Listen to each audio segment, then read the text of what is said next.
our Kibili program, everything is centered around the child. Our name is Kibili, which means Kinder Bilingual.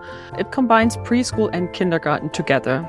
Today is Thursday, June 20th in summer.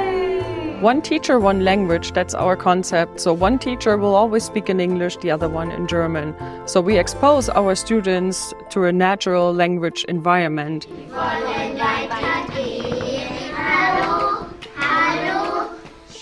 We create a positive educational experience with a strong focus on social emotional competencies in a bilingual setting where our students are active participants of their own learning.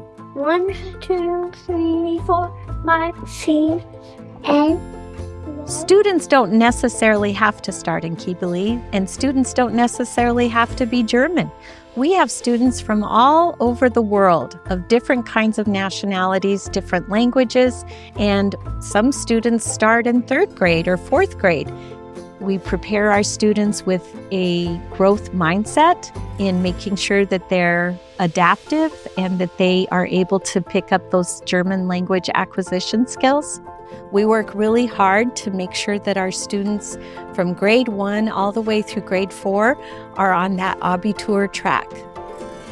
One of the best parts of our school is that first day of 1st grade and how important that is. Our students get to have their own school cone that comes out of the school tutor machine. It's very fun and it's a great way to begin their academic career.